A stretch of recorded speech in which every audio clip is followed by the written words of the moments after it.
اس ابتدا پر شہید سردار شہید عارف حسینی کی روح کو پڑھ کر بس بسم اللہ الرحمن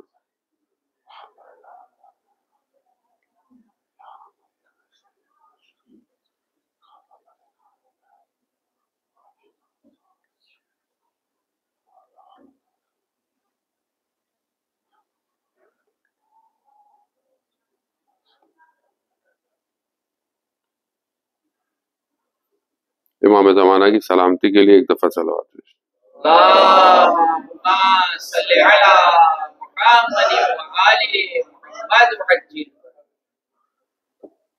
لا حول ولا قوة الا بالله العلی العظیم حسبنا اللہ ونعم الوکیل نعم المولا ونعم النصیر اعوذ باللہ من الشیطان الرجیم بسم اللہ الرحمن الرحیم الحمد للہ الذی یؤمن الخائفین وینجی الصالحین ویضع المستکبرین ویہلک ملوکا ویستخلف آخرین والصلاة والسلام علی رسول ثقلین محبوب رب المشرقین والمغربین جد الحسن والحسین نبینا سیدنا ابی القاسم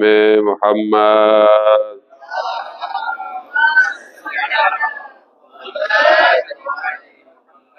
وعلی آلہ الطیبین الطاہرین المعصومین لا سیما بقیت اللہ فی الارضین روحی وارواحنا لتراب مقدم الفدا ولعنت اللہ علی اعداء مجمعین بسم اللہ الرحمن الرحیم رب اشرح لی صدری ویسر لی امری واحلل عقدۃ من لسانی یفقهوا قولی اما بعد فقط قال اللہ تبارک و تعالی فی کتاب الحکیم والقرآن المجید وما خلقت الجن والانس الا ليعبدون صلوات بیت محمد والے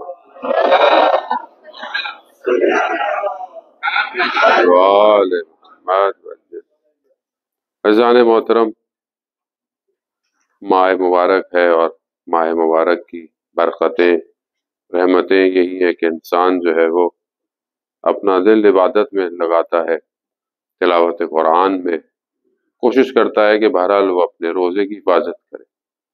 اس لیے روایات بیان ہوتا ہے کہ روزہ جو ہے وہ صرف بھوک اور پیاس کا روزہ نہیں ہے، روزہ پورے بدن کے اعضاء و جوارح کا روزہ ہے۔ یعنی ایسا نہیں ہے کہ آپ صرف بھوکے پیاسے رہیں صبح سے لے کر شام تک اور اس کے درمیان میں آپ جو دل چاہے بولیں، جو دل چاہے دیکھیں، جو دل چاہے سنیں۔ یقیناً فقہی طور پر شاید روزہ ظاہری طور پر ہو جائے گا، لیکن جو باطن ہے روزے کا وہ فوت ہو جائے گا۔ جو روایات میں ملتا بھی ہے صدر اسلام میں کہ خاتون رسول خدا حضرت محمد مصطفیٰ صلی اللہ علیہ وسلم رسول خدا کی خدمت میں آئی اور یہ کہا کہ میں روزے سے ہوں، تو رسول خدا نے کہا کہ نہیں، تمہارا روزہ نہیں ہے، روزہ کھول لو۔ روزہ کہا کہ نہیں میں روزے سے ہوں۔ بہرحال رسول خدا نے بتایا کہ نہیں، تم نے غیبت کی ہے، اور غیبت کی ہے یعنی گویا تم نے اپنے سگے بھائی کا مردار گوشت کھایا ہے۔ اور بعض جگہ بیان ہوتا ہے کہ ان کے دہان سے گوشت کا ٹکڑا دکھایا گیا کہ باہر ہے۔ اب یعنی اس کا مطلب کیا ہے؟ یعنی اس کا مطلب ہے کہ صرف بھوک پر کنٹرول کر لینا روزہ نہیں ہے۔ روزہ انٹرنل پاور دیتا ہے انسان کو۔ اگر انسان اپنے نفس پر قابو نہیں پا سکتا، کنٹرول نہیں کر سکتا، تو پھر روزہ اس کو کوئی طاقت نہیں دیتا، کوئی انرجی نہیں دیتا۔ روزہ یہی ہے کہ انسان جو ہے وہ اپنے دماغ پر بھی کنٹرول رکھے، یعنی سوچیں۔ بہرحال انسان کے اختیار میں سوچیں نہیں ہوتی ہیں، سوچیں بہرحال پرندوں کی طرح ہیں، برڈز کی طرح ہیں، پرواز کرتی ہیں، تھاٹس ٹریول کرتی ہیں، انسان کے مائنڈ میں پینیٹریٹ کر جاتی ہیں، انسان نہ بھی چاہے تو بھی اس کو آتی ہیں۔ جیسے انسان نماز شروع کرتا ہے اور پرواز کرتی ہوئی سوچیں جو ہے وہ انسان کے پاس آتی ہیں، اس کے کام کی، اس کی پڑھائی کی، جہاں بھی اس کا مائنڈ سٹک ہوتا ہے وہی چیزیں اس کے اندر روٹیٹ کرنا شروع کر دیتی۔ اور بہرحال جماعت سے نماز کا فائدہ ہوتا ہے، صرف مولانا جو امام ہوتا ہے اس کو فکر ہوتی ہے، باقی کو پتہ بھی نہیں چلتا کہ تیسری رکعت چوتھی رکعت ختم بھی ہو گئی نماز، اللہ اکبر ہو گیا. کیونکہ بہرحال انسان، بہرحال یہ پریکٹیکل یہی ہے، انسان بہرحال جو ہے وہ خبر قبول ہو جاتی ہے نماز، کیونکہ بہرحال مولانا پڑھے ہوتے ہیں، مولانا کی کہیں سوچ چلی جائے تو بہرحال پیچھے والوں کی بھی سوچیں چلی جائیں کہیں تو پتہ بھی نہیں ہوتا. لیکن بہرحال کیوں ہوتا ہے؟ کیونکہ انسان جو ہے وہ پھنسا ہوا ہے، انسان آزاد نہیں ہے. آزاد تب ہے کہ جب وہ اپنے آپ کو اطمینان کی کیفیت پہ لے کر آئے، اور اطمینان کی کیفیت آج جو معاشرہ ہے وہ انسان کو اطمینان پہ آنے ہی نہیں دیتا. انسان کو کہیں کنسنٹریٹ کرنے، کہیں متمرکز ایک ڈاٹ پر ذہن کو لانے ہی نہیں دیتا. ہر وقت ایک انگیجمنٹ ہے مائنڈ کی. روزہ بہرحال یہ پاور دیتا ہے کہ آپ بہرحال اس انگیجمنٹ کو بریک کریں، آپ صرف ایک انگیجمنٹ کریں، اور وہ ہے خدا کے ساتھ. اور پوری کوشش یہی ہوتی ہے کہ ایک دن روزہ، ابھی دیکھیں آہستہ آہستہ آہستہ مطلب گزر رہے ہیں. ابھی مثلا آج جو ہے وہ چوتھا جو ہے وہ ہے، اور اس کے بعد ابھی پتہ بھی نہیں چلے گا، 10 بھی گزر جائیں گے، 15 بھی گزر جائیں گے. اور روزہ تو ایسی ہے، دنیا ایسی، زندگی ایسی گزر گئی، انسان کو پتہ ہی نہیں چلا. لیکن کیا ہے کہ انسان حاصل کیا کرتا ہے؟ ایکچولی کیا ہے کہ ہمیں اس نور کو اٹین کرنا ہے. وہ جو ایک نور اس ماہ مبارک میں ہے اسے ہمیں اپنے وجود میں حاصل کرنا، اور وہ ایسے حاصل ہوگا کہ بہرحال ڈیلی کی پریکٹس سے، اسمال ہٹنگ سے انسان کے اندر جو پتھر ہے وہ بریک ہو جاتا ہے. قطرہ قطرہ بھی گرے تو انسان کا قلب سخت بھی ہو تو بھی سافٹ ہو جاتا ہے. پانی کے قطرے میں کتنی طاقت ہے. اس لیے ڈیلی کی عبادت، ڈیلی کی دعا، ڈیلی کی چیزیں یہ انسان کو نہ صرف ظاہری بلکہ اس کی طرف بھی لے کے جاتی ہے. اس لیے بہرحال روایت ہے کہ امام جعفر صادق علیہ السلام ارشاد فرماتے ہیں، محمد آہستہ آہستہ رمضان آگے جا رہا ہے، آپ لوگوں کی سلواتیں بھی ڈھیلی ہوتی جا رہی ہیں. صلی علی محمد. ایسے بھی اتنی اچھی بریانی کھانے کے بعد آدمی جو ہے وہ لمبا ہی ہوتا ہے، تھوڑا اور لمبا ہوتا ہے آدمی. بڑا مشکل ہوتا ہے، آسان نہیں ہے واقعی. نہیں، آپ لوگوں کی ہمت ہے ویسے ماشاءاللہ.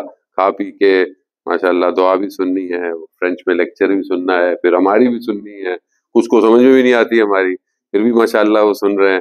تو یہ آسان نہیں ہے. بہرحال یہ بھی خدا کی نعمت ہے. ماہ مبارک نہیں ہوتا کس نے یہاں آنا تھا. یہ بھی رمضان کی برکتیں ماہ مبارک کی کہ آپ سب یہاں آتے ہیں. بہرحال کوئی نہ کوئی بہانہ ہی صحیح، لیکن انسان کچھ نہ کچھ اسی کو ہی اگر انسان شکر کر لے خدا اس کو اور دے دیتا ہے اور آگے کی طرف بڑھتا ہے. امام یہی فرماتے ہیں کہ جو خدا کی محبت جس کے پاس ہوتی ہے، خدا ایک نور کو اس کے وجود میں ڈال دیتا ہے. تو یہ نور انسان کو لے کے آگے کی طرف بڑھتا ہے جان. اور جیسے کہ کل میں نے آپ کی خدمت میں عرض کیا کہ جب انسان خدا کی طرف متوجہ ہو جائے، خدا کی بارگاہ میں چلا جائے تو اپنے آپ کو بھول جاتا ہے، خود گم ہو جاتا ہے، خود اس کی مشکلات کیا ہیں، اس کی پریشانیاں کیا ہیں وہ ختم ہو جاتی ہیں. جب انسان اس وادی میں چلا جائے، اس عشق اور محبت کے دائرے میں چلا جائے تو پھر اسے احساس نہیں ہوتا کہ وہ دنیا کی وادی میں ہے یا خدا کی وادی کے اندر ہے. جو روایات ہمیں بیان ہوتی ہیں، جیسے کہ آپ نے قرآن کی آیت بھی سنی اور جس پہ فرینچ میں نعرہ بھی لگ گیا، سو مطلب ہے کہ فرینچ کے اندر بھی فضائل جو ہے وہ گرم گرم بیان ہو سکتے ہیں ماشاءاللہ. تو اب آپ دیکھیں کہ مولا کائنات جیسی ہستی کہ جو عبادت میں خدا کے اتنے مگن ہیں کہ مگر امام اپنے ظاہری چیزوں میں نہیں، امام تو ہر وقت خدا کی طرف ہیں، لیکن جب امام کو ایک جنگ میں تیر لگتا ہے تو تیر جو ہے وہ امام حسن مصطفیٰ فرماتے ہیں کہ جب بابا عبادت میں ہوں تب نکالیں. کیوں؟ کیونکہ امام اس وقت خدا کی وادی اور خدا کے سامنے اس طرح ہیں کہ انہیں کوئی احساس ہی نہیں ہونا کہ تیر نکلے. لیکن وہیں پر سائل مسجد میں آ جائے اور سائل جو ہے مانگ لے تو یہ کیا مولا سن رہے ہیں، لوگوں کی سن رہے ہیں؟ نہیں، کہا اس سائل نے بھی خدا کی وادی میں مانگا تھا، خدا کی بارگاہ میں مانگا تھا، اور علی ہمیشہ خدا کی بارگاہ میں حاضر ہے. تو یہ کیسے ہو سکتا ہے؟ یہ تبھی ممکن ہے کہ جب انسان اپنے وجود کو ختم کر دیتا ہے، جب انسان خود نہیں رہتا. خوب یہی اولیاء خدا کی خوبی ہے. اولیاء خدا اپنی ذات کے لیے کچھ بھی نہیں مانگا۔ جنگ کا واقعہ ہے کہ امام جو ہے وہ دشمن کے اوپر بیٹھ جاتے ہیں اور اس نے مطلب وہ اہانت کرتا ہے اور ڈس رسپیکٹ کرتا ہے مولا کی اور اپنا لاب دین کو، تو امام ہٹ جاتے، چھوڑ دیتے ہیں۔ بعد میں امام دوبارہ اس کو جو ہے وہ جہنم واصل کرتے ہیں، تو پوچھتے ہیں کہ مولا آپ اوپر بیٹھ گئے تھے، آپ نے کیوں چھوڑ دیا؟ کہا کہ اس وقت جو اس نے وہ کام کیا میں نہیں چاہتا تھا، جبکہ ایسا ہے نہیں، لیکن امام ہمیں بتانا چاہ رہے ہیں کہ امام کہتے ہیں کہ میں نہیں چاہتا تھا کہ میرا کوئی پرسنل جو ہے وہ شامل ہو اس کام میں، کیونکہ کام خدا کا کام ہے۔ اور ویسے بھی حضرت علی علیہ الصلوۃ والسلام کا کوئی بھی کام پرسنل کام نہیں تھا، کیونکہ اس لیلۃ المبیت میں، ہجرت والی رات میں، امام نے اپنی مرضیوں کو خدا کی مرضیوں کے ساتھ سودا کر لیا تھا۔ تو اسی لیے یہ کیوں ہے؟ کیونکہ ذات الہی کی طرف توجہ کر رہی ہے۔ ہم جو حضرت علی کے ماننے والے ہیں، ہماری زندگی کی کتنی پرسنٹیج خدا کی طرف متوجہ کر رہی ہے۔ انسان جب مشکلات میں پھنستا ہے تو سمجھتا ہے کہ شاید بالکل الگ ہے، خوشیوں میں ہوتا ہے تب الگ ہے، جبکہ یہی مولا کائنات نے جو بلاغہ میں جب مومن کی صفات بتا رہے ہیں، مومن کی جو صفات ہیں وہ خطبہ متقین کے اندر بھی ہیں، کہ کیا ہے کہ مومن کو جب کچھ ملتا ہے تو وہ خوش نہیں ہوتا، اور مومن سے کچھ چھن جائے، کچھ لے لیا جائے تو وہ افسردہ نہیں ہوتا۔ یہ مومن کی صفات ہے۔ یعنی ایک دم آپ کو کوئی بہت بڑا بزنس فائدہ ہو گیا یا کوئی ایسی چیز ہو گئی تو ہو بس آؤٹ آف کنٹرول ہو گئے، مومن ایسا نہیں ہے۔ اور اگر زندگی میں کوئی بہت بڑا حادثہ ہو گیا، نقصان ہو گیا، کوئی فوتگی ہو گئی، کچھ بھی ہو گیا، کوئی چیز چھن گئی، کوئی چیز ہوگی، تو ایک دم ایسا بھی نہیں ہے کہ ہارٹ فیل ہو گیا، بے ہوش ہو گیا آدمی، نہیں ایسا۔ مومن بہت بیلنسڈ ہے، اور اسی مومن کو بیلنس ہونے کے لیے تو خدا نے پورا سیٹ اپ کیا ہے کہ بھائی آپ کے لیے اتنی ساری چیزیں بھیجی ہیں۔ خطبہ متقین کے خدا بہرحال ہمیں توفیق دے کہ ہم امام المتقین کے جو ماننے والے ہیں زندگی میں ایک دفعہ خطبہ متقین کی تلاوت کریں اور متقین کی صفات کو اپنے وجود میں اجاگر کریں۔ آیت اللہ قاضی طباطبائی رضوان اللہ تعالیٰ علیہ بتاتے ہیں کہ جب وہ نئے نئے نجف میں تھے اور اپنا استاد ڈھونڈ رہے تھے تو مولا کے حرم کے پاس کھڑے ہوئے تھے، تو انہوں نے دیکھا کہ ایک طالب علم اسٹوڈنٹ حوضے کا لنگڑاتا ہوا جا رہا ہے، یعنی ٹانگ میں پرابلم ہے، بدن اس کا عجیب سا ہوا ہے۔ تو انہوں نے ایسے ہی کہا کہ اس کو تو میں نے کچھ دن پہلے دیکھا تھا، یہ تو صحیح تھا۔ تو وہاں پہ جو اسٹریٹ پہ جو بیٹھے ہوئے ہوتے ہیں، اسٹریٹ سیلر جو چیزیں بیچ رہے ہوتے ہیں، آج بھی وہاں پہ آپ دیکھیں لوگ بیٹھے ہوئے ہوتے ہیں، بیچ رہے ہوتے ہیں، تو جو بیٹھا ہوا تھا تو اس نے خطبہ متقین کی ایک عبارت پڑھی، وہ پیچھے سے زمین پہ چیزیں بیچنے والے نے خطبہ متقین کی عبارت پڑھی، اور کیوں نہ پڑھتا، کیونکہ نجف کی فضا میں زندہ تھا، ہواؤں میں بھی علم تھا، تو اس کو تو علم آنا ہی چاہیے تھا۔ تو وہ اس نے خطابت پر عبارت پڑھی، ایک لائن پڑھی خطبے کی، اور کہا کہ یہ وہاں سے آ رہا ہے جہاں حمام بنتے ہیں۔ حمام کون ہے؟ خطبہ متقین کا نام خطبہ حمام ہے۔ حمام وہ شخص تھا جسے امام نے متقین کی صفات بیان کی تھی اور وہ تحمل نہیں کر پایا اور وہ مر گیا ان صفات کو سن کر۔ ہمیں تو کچھ بھی نہیں ہوتا، گزارا ہے ہمارے اندر، مطلب میں اپنی بات کر رہا ہوں، خدا نہ خواستہ ہمارے اندر تو اتنی کیپیسٹی نہیں ہے، ہم تو چیزیں سنتے ہیں، ہمیں کچھ بھی نہیں ہوتا۔ ہم قرآن کی آیتیں سنتے ہیں، یہاں عذاب کی آیت نازل ہوئی، قرآن کے جہنم کی طرف 8 کے 8 دروازے اور 8 کی طرف سے لوگ جہنم میں جائیں گے، رسول خدا گریہ کرنے لگ گئے، رونے لگ گئے، اتنا رو رہے تھے کہ اصحاب چپ کر آئے، مگر رسول خدا نے چپ نہیں کیا، کہا کہ چلو بیٹی کو بلا کے لاتے ہیں، شاید بیٹی کے وجود سے رسول خدا خاموش ہو جائیں۔ مگر جیسے ہی بیٹی کو لایا تو کہا بابا کیا ماجرا ہے؟ کہا قرآن کی یہ آیت نازل ہوئی۔ دیکھا تو بی بی بھی رونا شروع ہو گئی، گریہ شروع ہو گیا۔ مولا کائنات آئے، جب انہوں نے کیا دیکھا تو یوں محفل عزا میں بدل گئے۔ کیوں؟ کیونکہ ان آیتوں کو اس طرح دیکھ رہے ہیں جیسے آیتوں کی حقیقت ہے۔ ہم اپنی زندگی میں چیزوں کو سنتے ہیں، حتیٰ دیکھتے بھی ہیں تو بھی اثر نہیں ہوتا، کیونکہ ہم اندر سے، میں آپ کو خدا نہ خواستہ کہہ رہا، اندر سے میں ڈیڈ ہو گیا ہوں، چیزیں مجھ پر اثر ہی نہیں کر رہی ہیں۔ اس کی وجوہات ہیں بہرحال، اگر ان چند دنوں میں خدا نے توفیق دی تو۔ عزیزان محترم، تو بہرحال وہ خطبہ حمام کی عبارت کہاں اس نے کہا کہ وہاں سے آ رہا ہے جہاں حمام بنتے ہیں، تو کہاں سے آ رہا ہے؟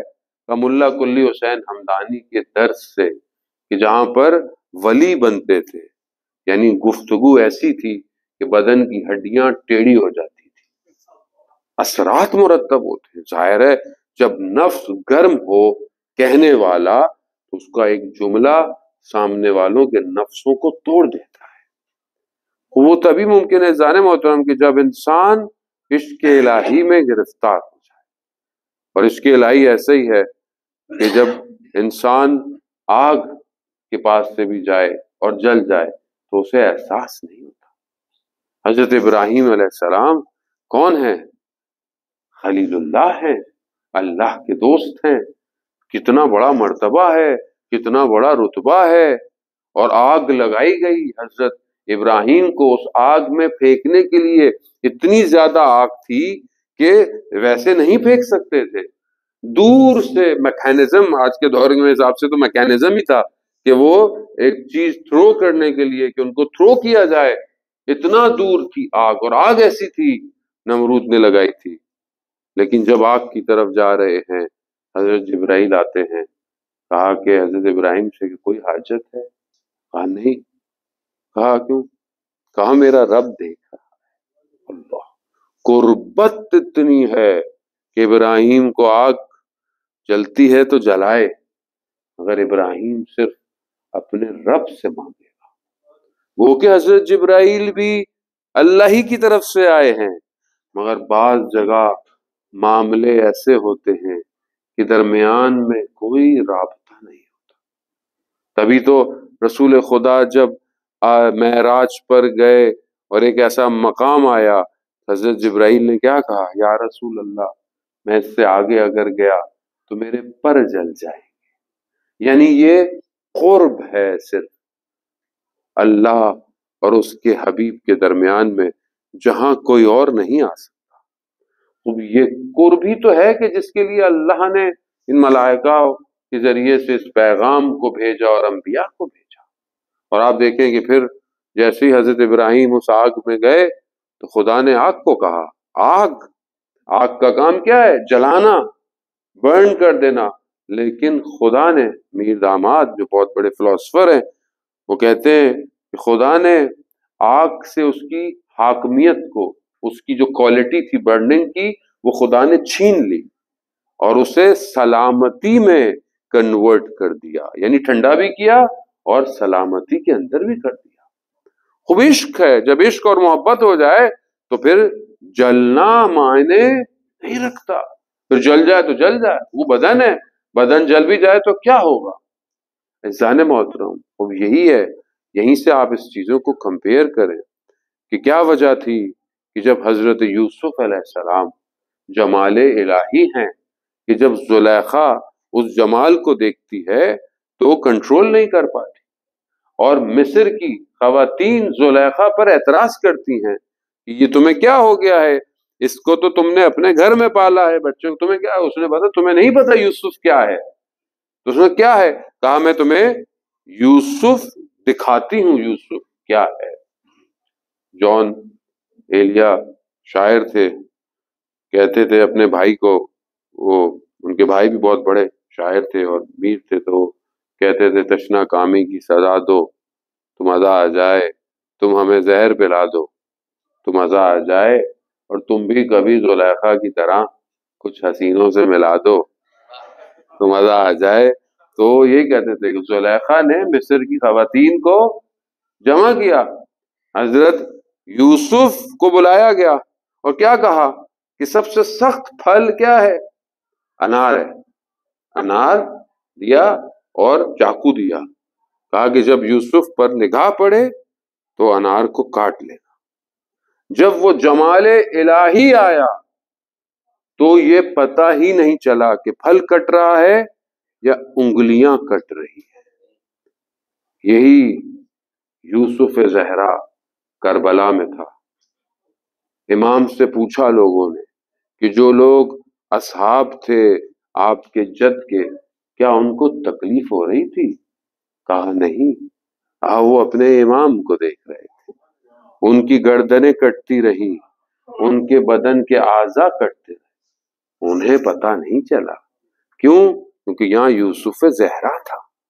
اللہ، اب یہ جب انسان اس عشق میں، اس محبت میں اپنے آپ کو ضم کر دیتا ہے، ایبزارو کر دیتا ہے، تو پھر اس کی اپنی کوئی حیثیت نہیں رہتی، پھر اس کی اپنی کوئی شناخت نہیں رہتی، آئیڈینٹی اس کی ختم ہو جاتی ہے، بس وہ ایک اور آئیڈینٹی پر زندہ ہے، جانے موت۔ اور بہرحال ہمیں خدا نے بنایا اس لیے کہ ہم ایک آئیڈینٹی پر اپنے آپ کو اپلفٹ کریں، اور ہم اپنی ذات کو اس مقصد کے لیے کہ جس کے لیے کائنات بنی ہے اس میں اپنے آپ کو آگے لے کے جائیں۔ اس میں ظاہر ہے محنت چاہیے، انسان کو اسٹرگل چاہیے، اور یہ اسٹرگل اور محنت بہت آرام سے نہیں ملتی ہے، بہرحال انسان کو اپنی عادتوں کو چھوڑنا پڑتا ہے، قربانی دینی پڑتی ہے، سیکریفائس دینا پڑتا ہے، بہرحال عشق یہی ہے،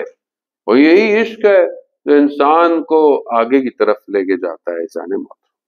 خوبی انسان بہرحال اس کو کیسے انسان اپنے آپ کو اٹین کرے اس چیزوں کو کہ اس دنیا کے اندر ہے۔ ایک چیز جو بہرحال علماء کرام بیان کرتے ہیں، جانے محترم روایات بھی ہیں کہ امام جعفر صادق علیہ السلام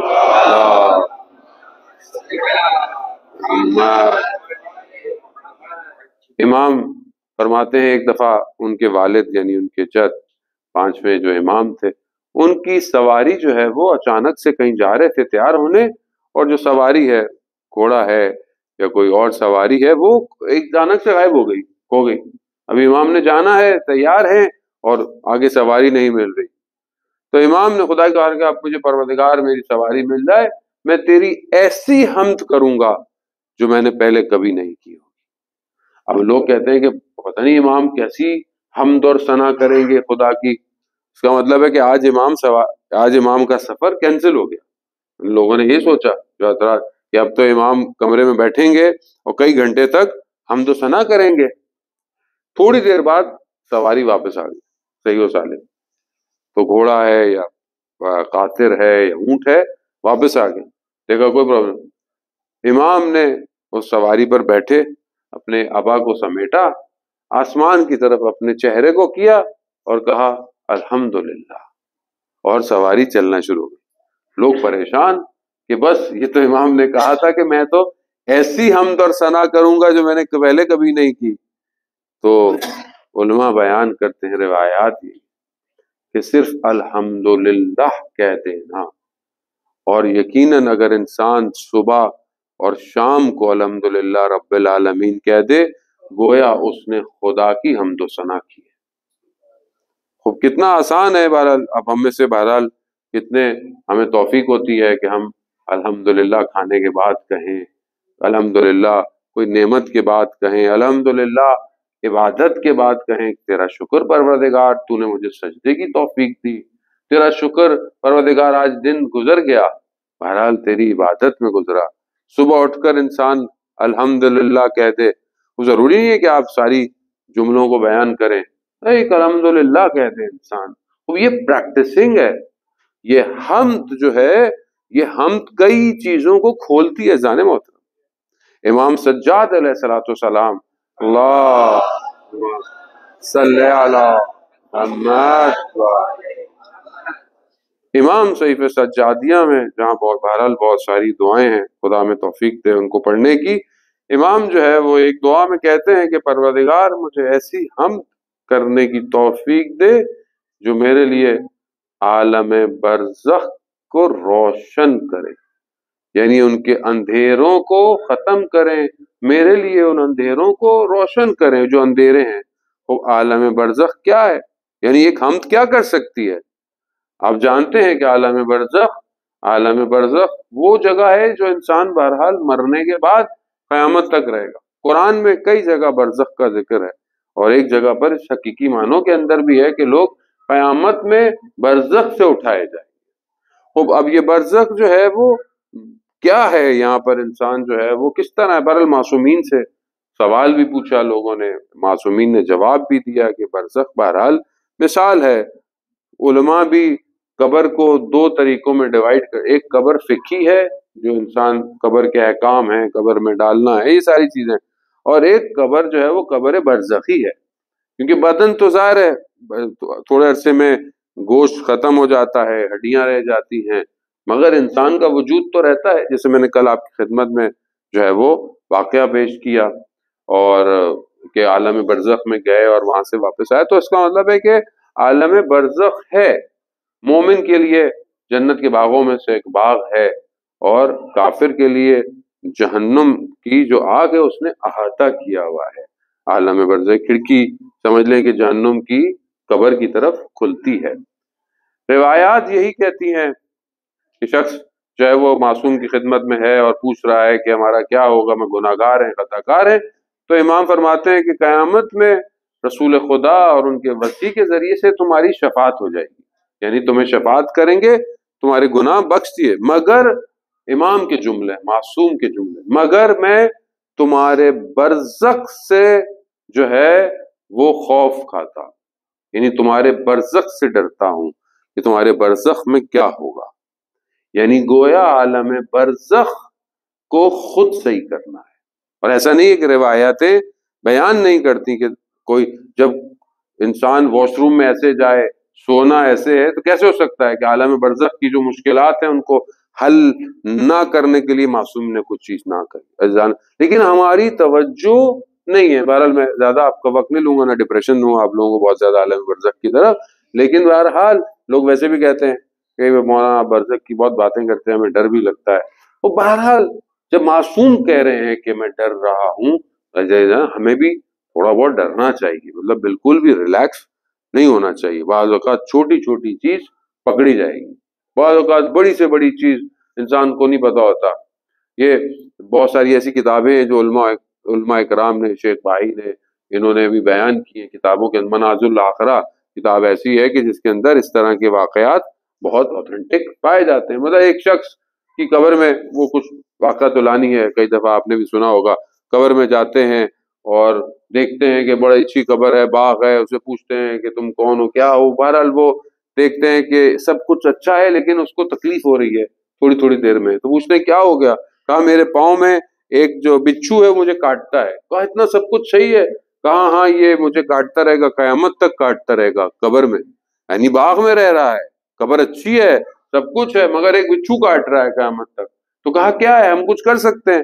کہا ہاں میرے فلانے دوست سے جو ہے وہ اس کے گھر گیا تھا اور اس کی ایک نائف چاقو وہ خوبصورت تھا، میں نے بغیر اس سے پوچھے چھپا لیا اور میں گھر لے آیا. اب اس کی کتنی پرائس ہے؟ اس زمانے میں بھی اس کی کوئی بہت پرائس تو نہیں ہوگی. لے آیا اور یہ وہ نائف ہے جو میں نے چوری کی تھی، یہ قیامت تک وہ بچھو بنا ہوا ہے، یہ مجھے کاٹتا رہے گا. کہا ہم کچھ کر سکتے ہیں؟ کہا اگر جاؤ میری وائف سے کہو وہاں پڑا ہوا، اس کو جا کر معافی مانگو، اس کو دے دو، مجھے معاف کر دے، ختم ہو جائے گا. اس طرح ایک عالم دین اپنے والد کو خواب میں دیکھتے ہیں کہ ان کے ہونٹوں پر زخموں کے نشان ہیں، سب کچھ صحیح ہے لیکن ہونٹوں پہ زخموں کے نشان ہیں.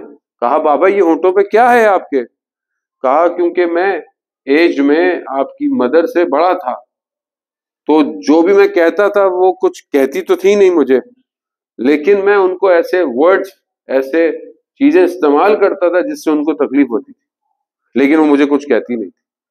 اور یہی چیز اس قبر میں قیامت تک میرے ہونٹوں میں زخموں کا نشان رہے.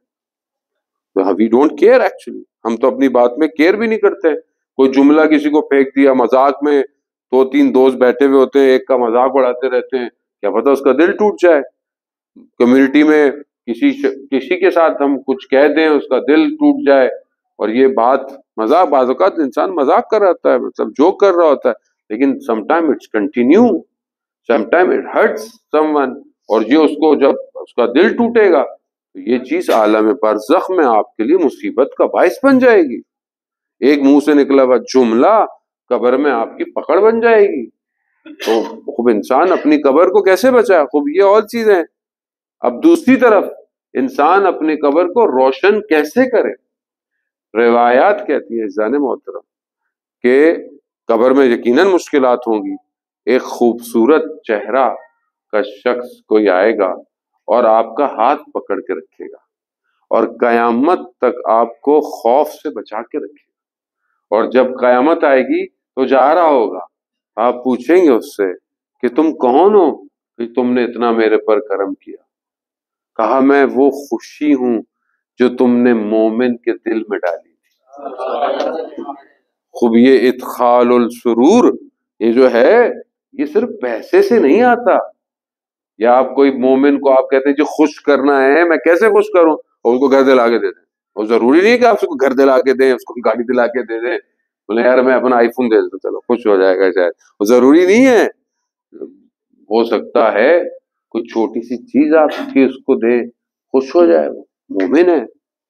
اور چھوٹا سا لباس کوئی چیز دے دے, کبھی کسی کو ہو سکتا ہے کھانے سے خوش ہو جائے, کبھی ہو سکتا ہے کسی چیز سے نہ ہو, آپ کے ٹیلی فون کرنے سے, آپ کے بات کرنے سے وہ خوش ہو جائے. ادخال سرور ہے یہ, آپ زندگی میں ڈھونڈیں لوگوں کے دلوں کا سے واقعا خوش کریں. اب آپ دیکھیں روایات کیا کہتی ہے. شخص جو ہے وہ امام جعفر صادق علیہ السلام اللہ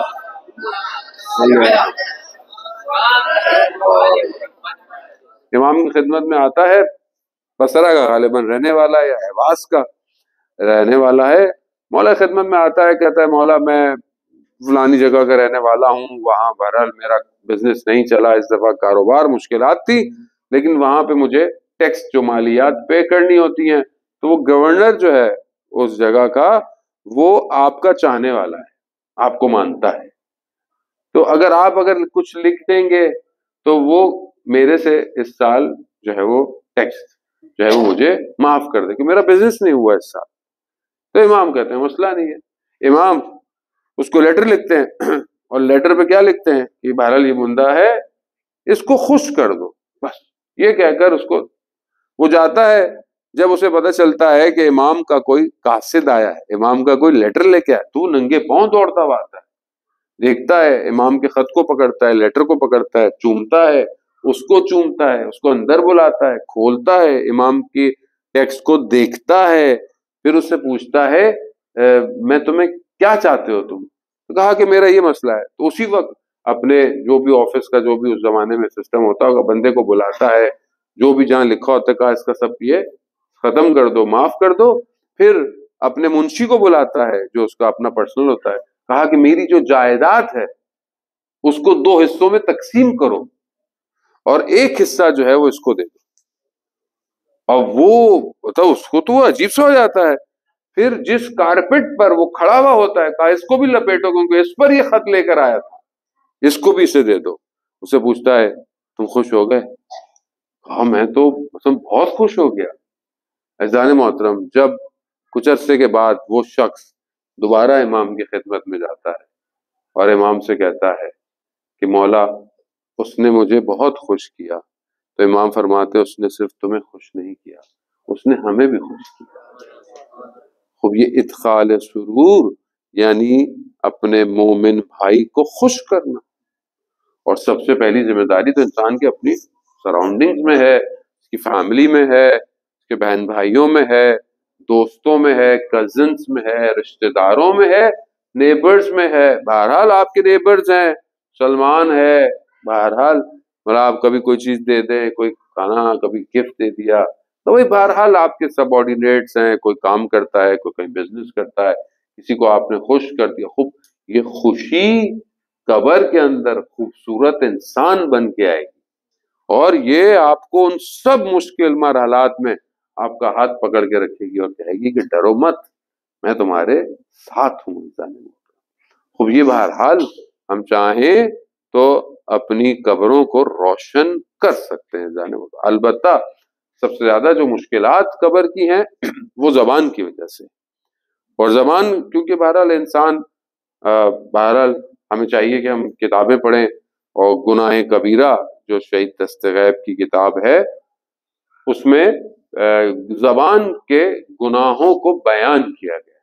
زبان کے سب سے زیادہ گناہ زبان سے ہیں انسان کی, کیونکہ زبان انسان کی ایک ایسی گوشت کا حصہ ہے کہ اگر یہ صحیح ہو جائے تو بہت کچھ صحیح ہو جاتا ہے, اور یہ خراب ہو جائے تو آپ دیکھیں جتنی بڑے بڑے فساد, لڑائیاں, قتل و عام, طلاقیں, ڈائیورس, یہ کس وجہ سے؟ زبان کے سے.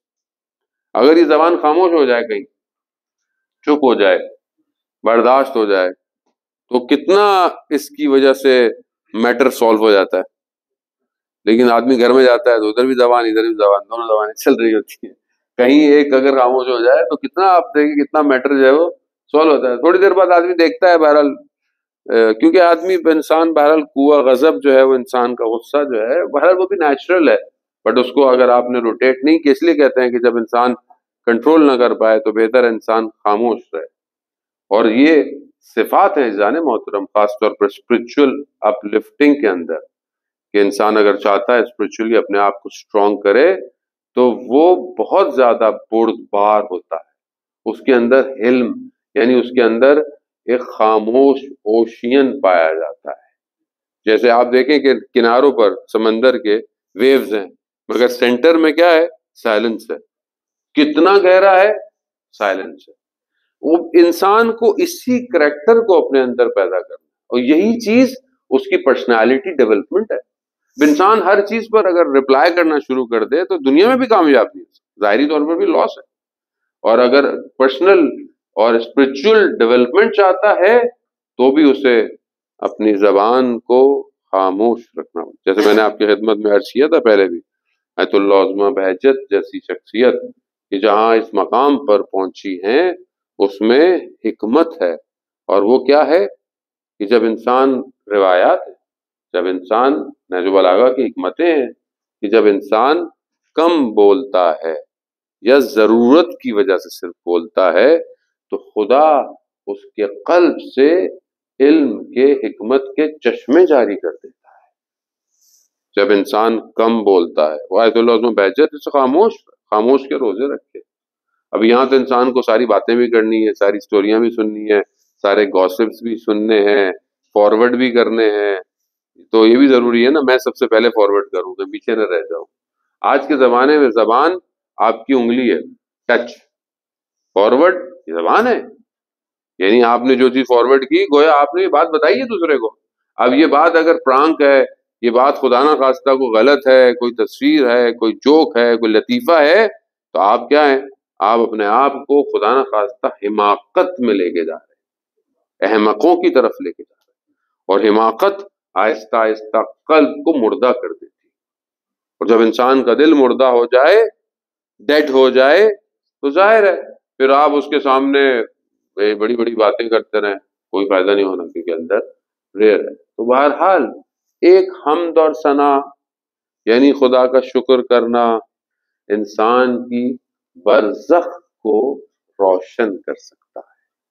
وہ بہرحال ہم اپنی برزخوں کو پہلے تو خود روشن کریں، پھر دوسروں کی برزخوں میں جائیں.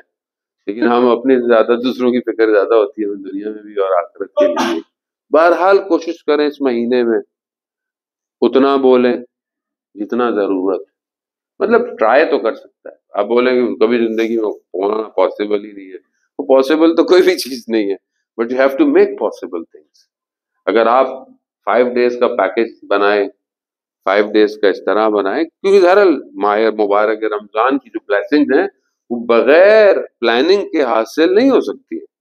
کوشش کریں بہرحال تھوڑا سا اپنے آپ کو اس دنوں میں کچھ ٹرائی کر کے دیکھیں، ہو سکتا ہے کچھ حکمت جاری ہونا شروع ہو جائے. پھر میں نہیں آؤں گا، آپ لوگ خود ہی آ کے بیٹھ جائے کیجیے گا یہاں پہ. البتہ ہمیں کوئی حکمت آتی نہیں ہے، ہم تو ٹرانسلیشن ہی کرتے ہیں اپنے اساتذہ نے جو ہمیں بتایا ہے لیٹر. کوشش کریں بہرحال عزیزان محترم اس مہینے میں اپنی قبر کو روشن کریں.